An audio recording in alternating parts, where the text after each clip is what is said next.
So, there's a lot of reasons college athletics, people could call it great mess, chaos, evening out what for years was just unfair.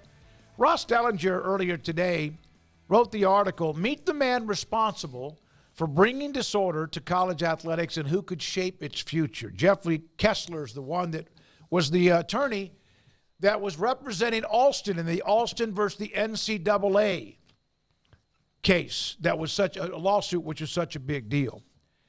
He was at a speaking engagement at Howard University on the campus, the auditorium, large crowd. And he is, that case along with O'Bannon led to NIL, led to anything the NCAA tries to do, they have no you-know-whats to be able to back it up. He made a comment in this speaking engagement. I'd like to discuss it and also hear from you in the chat room. And Garrett, you too, and Craig, obviously. He said they can fix this problem. The NCAA can fix the problem. The settlement case with the NCAA is not against just the NCAA. It's against the NCAA members and mainly the four now left major conferences who are the ones who make the money. You know, they love to boast about it, right? Everyone, the Big Ten, the SEC, and everybody else. And the reason it's not really with anybody else, because nobody else other than those four schools really make money. They bring in revenue. They don't lose money, although they try to make it look like they do.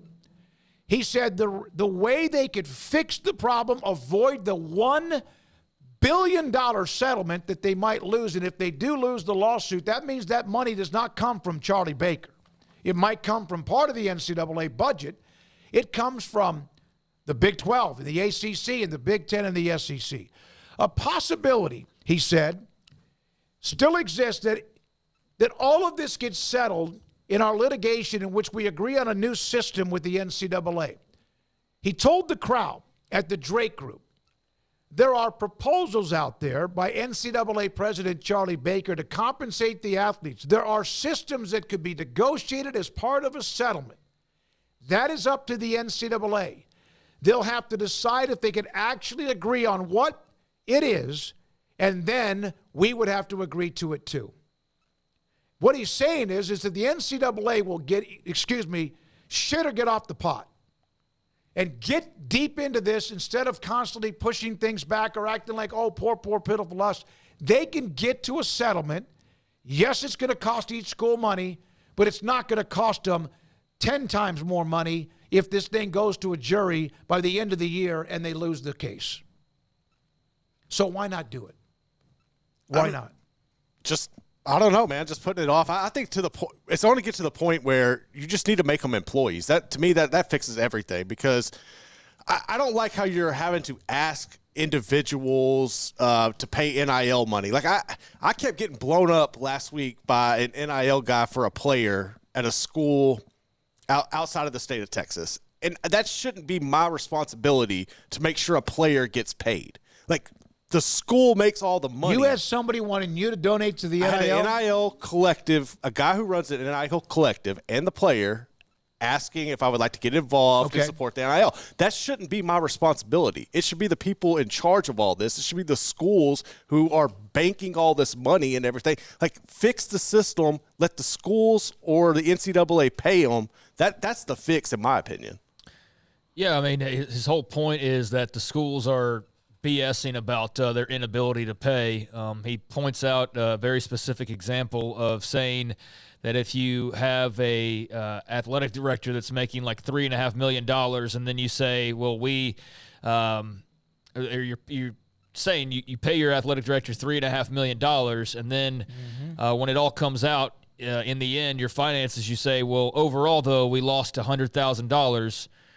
He said, you're making money, but you're paying your athletic director $3.5 million, so you lost $100,000. But that doesn't mean you're not making enough money. That means that like some of the money's you know what I'm saying? Like it's absolutely makes sense. Yeah. You know, strength coach is making nearly $1 million. We don't have the money. Well, the strength coach doesn't need to make $900,000 maybe. Yep. But we don't have the money. The AD makes nearly $4 million. We don't have the money. Like, I mean, let's go hire a new analyst that makes $1 million per year. And so, or hire 15 of them. Yeah, so I think that is some of the stuff that gets thrown out there of like the money, and it's like, well, maybe just all of the spending and the spending got out of control, not the money coming in, because I don't think there's a shortage of money coming in, but the schools want to make it sound like that.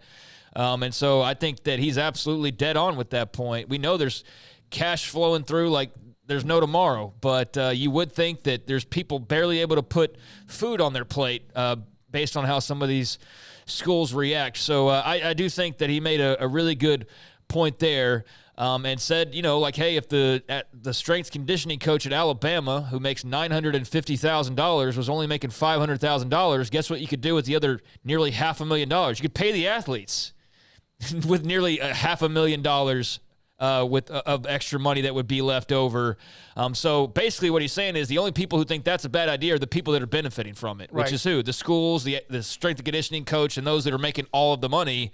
And surprise, surprise, they're the ones now freaking out about the money going other places. So that's the bottom line of what we're looking at right here. There's no shortage of money, but then there is a different conversation about like how you compete when some places have so much more money than others. And I think that's where it gets into if you want everybody to be on the same playing field, you're going to have to come to some type of an agreement, and it's either going to be full-on employment or some other type of arranged negotiation, basically saying pay them directly through the schools. Like, let's cut out all the middleman BS. Yep. Like, that was another one of his main points is these collectives and these, street agents or whoever, put it in the hands of the schools. And I know there's some that will balk on that, especially those people who would be harmed, like street agents that don't trust the schools or what have you. But put it in their hands, and that way it's very feasible to set up a system that everybody would work and do the same things with, because you could all have it under the same umbrella rather than this team's using this collective with this state law and this. And so I think he raises some really good points. I mean, those were a couple of them. I mean, simply pointing out that it's laughable, the school saying that they're running out of money, but also it doesn't necessarily have to be, employment model, but, until you have all of these things sort of straightened out, then it's going to be this chaotic wild, wild west that everybody complains about and doesn't really benefit the athlete all that much in the long run, nor the schools. Just it really doesn't benefit everybody the way that it could if you were all on the same page. All right, you're exactly right. He goes, the NCAA and power conferences have been engrossed in this settlement, which could be $1 billion, and the $1 billion is not going forward, it's back pay. So I wondered then, where does that $1 billion go? To former student athletes? How far back does that go? Because that's on average, from what I just did the math, if you lose $1 billion and there's 100 schools in the NCAA under the umbrella, and really less than that, let's say 70 schools that can make a little bit of money, you're talking about another $14 million from every school. So how far does the back pay go? Does that go back into who? The pockets of somebody who played in 97? Does that go to RG3? Probably. That's exactly the athletes that didn't get paid. Yep. So, that's the whole lawsuit revolves around. It would go back in the pockets of those who are part of the lawsuit saying that they didn't get the rightful amount of pay. That's the gist of it. So, that's where it would go. And I know that they're all out there right now expecting that they'll have to pay a hefty bill at some point. But he outlines the 4 ways to get around that. I think that's the basis of the article is for one, if you want to get rid of all the collectives and the messiness and all of that, just direct from school. That would be the simplest solution. That seems to be what most people agree on. That would be an easy fix that would clear up a lot of the mess. But there are obviously some that are hesitant to do that, but I agree with that fully. But, there's the other 4 possibilities that he outlines here as far as solving all of this crisis. So I guess you can get into those. Well, I'll read them. And conferences, NCAA economic regulations around compensation are eliminated, and the individual conferences compete with each other by setting their own regulations and rules, creating one marketplace standard for athlete compensation. Now, there probably will be some teams that don't want to do that, or even conferences. Number two. I don't know why they wouldn't want to. I mean, they'd be all on the same page as opposed to now. To me, there are more schools that would rather be on the same page than those 10 or 12 that are on a different stratosphere. I agree. Right, but it's saying to have everybody, the schools come together and make their rules. Not the NCAA makes the rules that they abide by, but the schools make their rules and come to an agreement on what that looks like and how they pay their athletes. And so, yeah, I think that would be a simple answer to a lot of these questions as well. Is this giving more power to the schools, especially those that are going to be paid? Like, you don't need the schools who don't make any money and can barely pay athletes to have the same type of say that Georgia has and how people are getting paid, because they're not really going to be affected all that much. But for the schools that are going to be a part of that and are being hamstrung by the NCAA, have them take over the power of being able to lay out their own rules, ditch the collectives, have it all in-house, and let's get to business and stop talking about all these lawsuits every other day or so. So, giving more power to the conferences is one of his 4 possibilities that would help move this down the track. All right, number 2, employment. Athletes are made employees, or at the very least, they unionize in an effort to collectively bargain with their school or conference. We see a little bit of movement with that. Not sure how that ends up with, Dartmouth or others.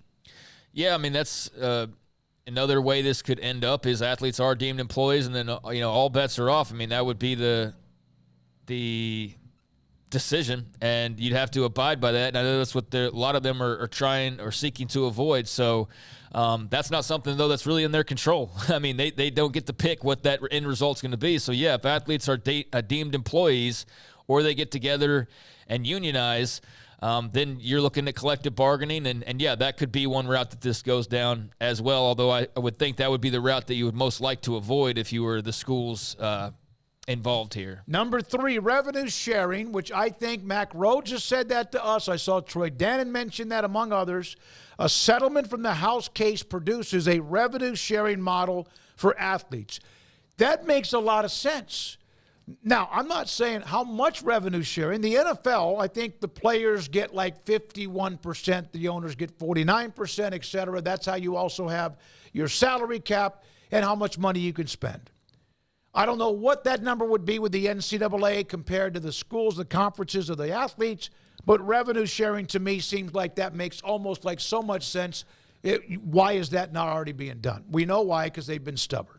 Well, they're not going to give up money until they have to. I mean, I think that's been proven time and again. They're not going to do that, but they're about to have to pay $1 billion because they've been so damn arrogant. But what was the word you used? Have to. Yes, actually. Yeah, they're going to have to because the government's going to tell them you have no choice but to pay this money. But until they're forced to do that, they've proven time and again they're going to hold out and not do anything until they absolutely have to do it.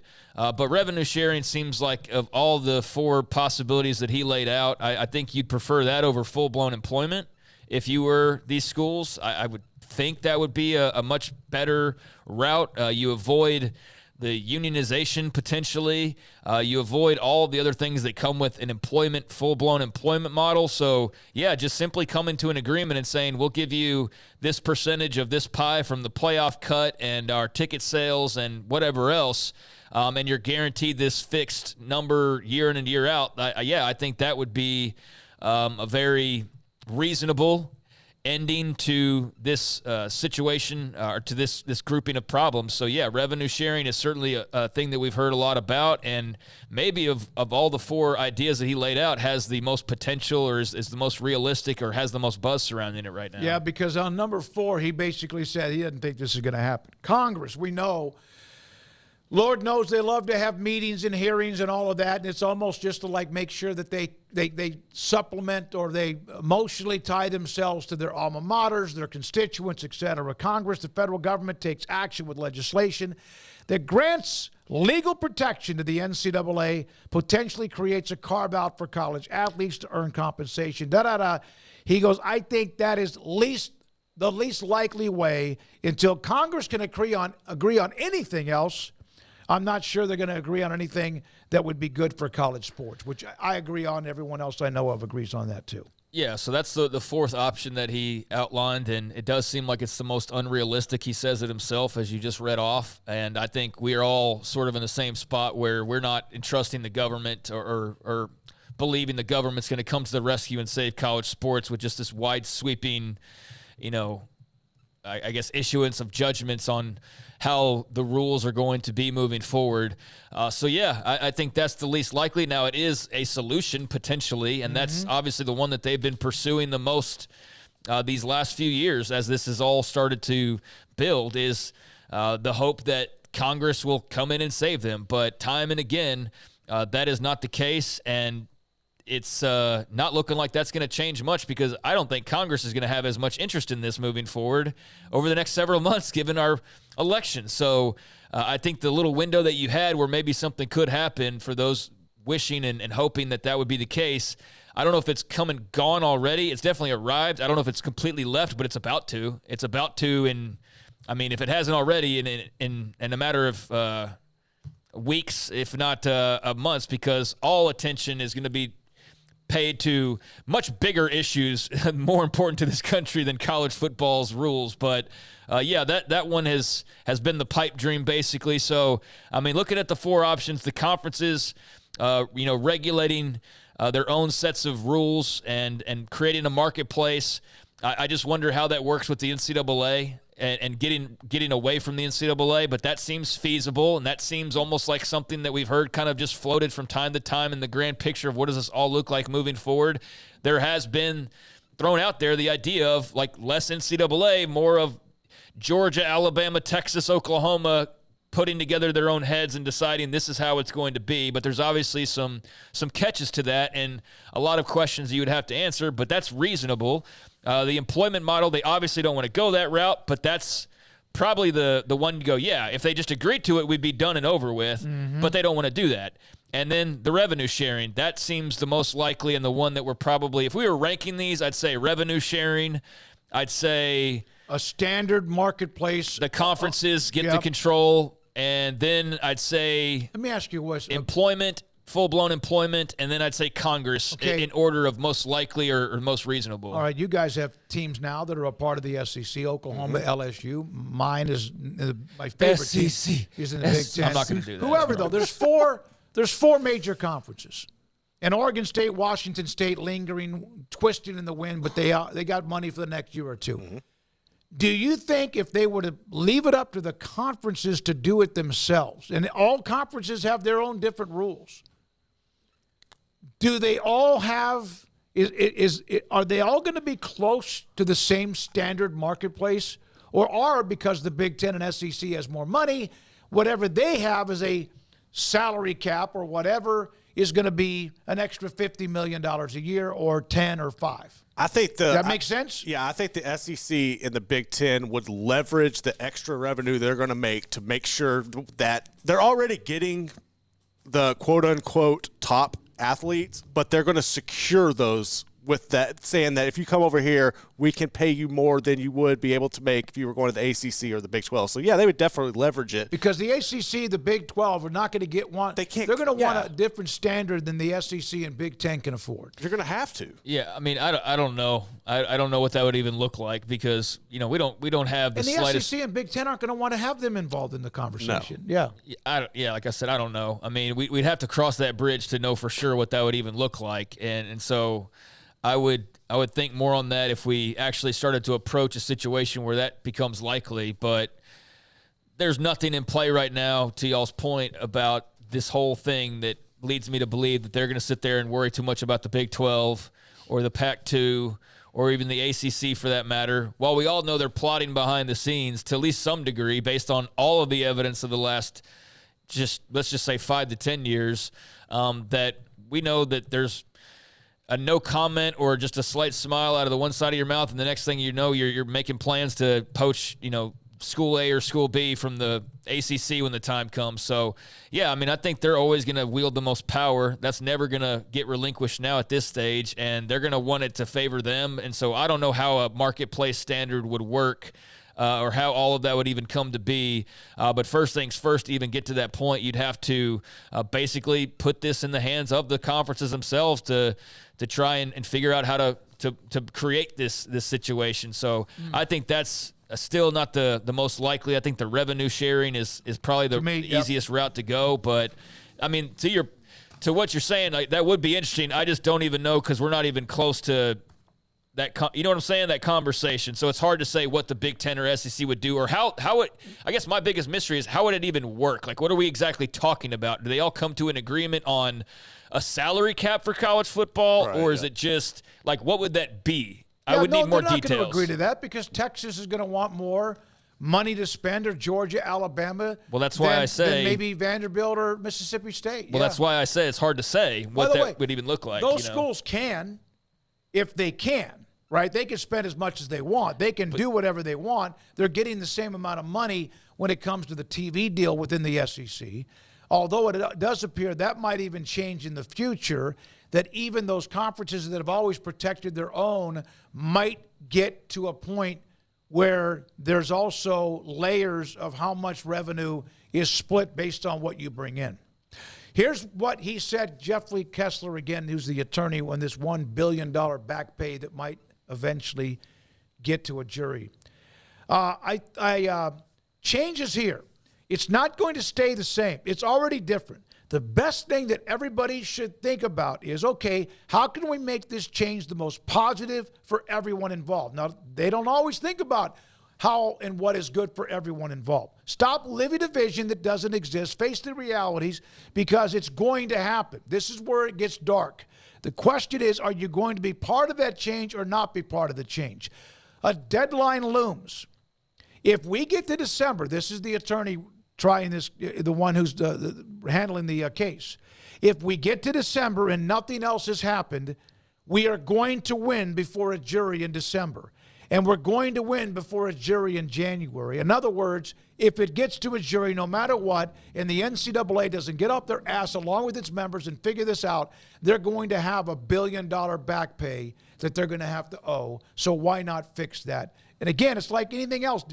Player wants $10 million a year. Team wants to pay him $8.5 million a year. You go to arbitration, okay.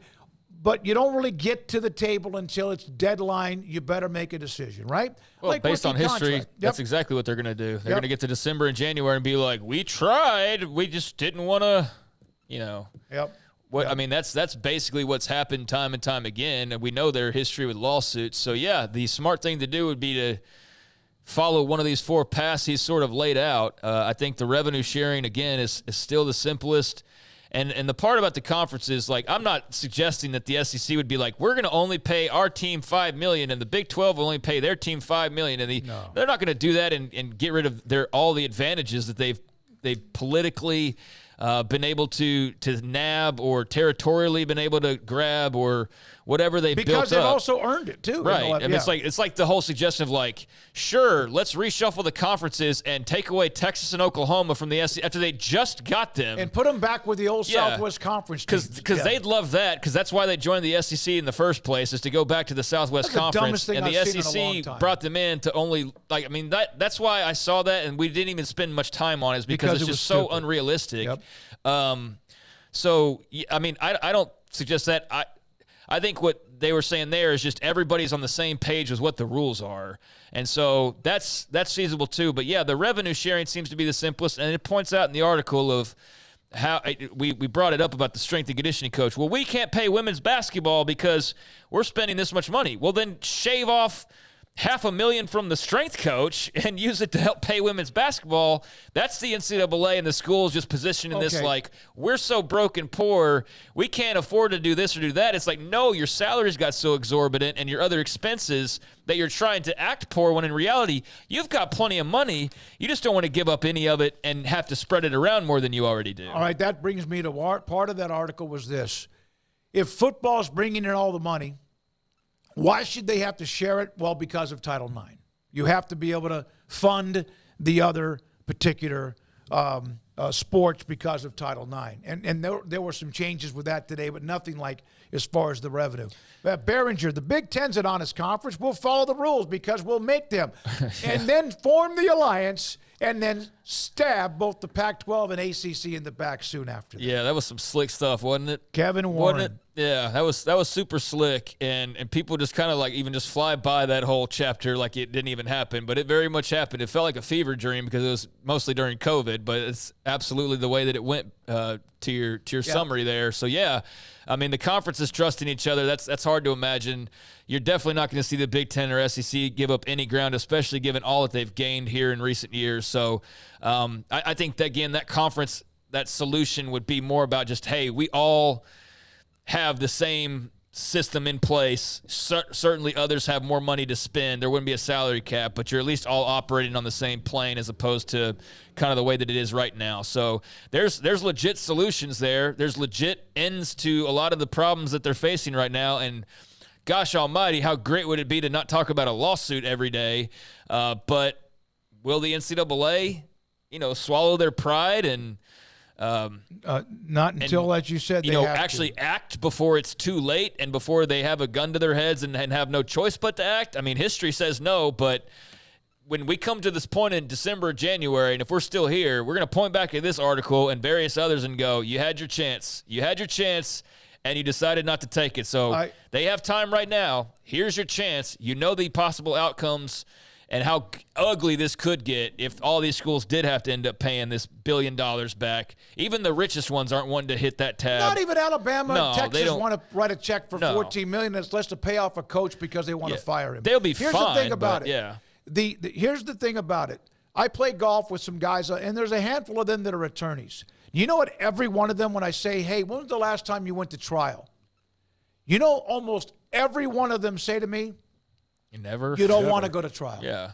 Even if you have a locked-in case, because you never know what the judge or jury is going to say. You never want to go to trial, whether it's a real estate argument, whether it's a lawsuit about something civil, whatever. You don't want to go to trial. You do everything you can to settle it, and then that way everybody kind of gets to walk away with their legs and their arms. And as we've seen, just based on history, NCAA is not winning this case. I mean, they are not going to win this case or many of the others, if any of the others. So, yeah, their best bet is to find a settlement, and they're going to have to swallow their pride to some extent, and the athletes are going to get more and more than they have already. And, again, a lot of that's overdue. So it seems simple. Even Charlie Baker, he points out in the article, says that revenue sharing is the best route. So they know what the deal is. It's just a matter of, I guess, acting and following through. How to get to it. How do you write the rules? Mac Rhodes has said it. Troy Dannon has said it. By the way,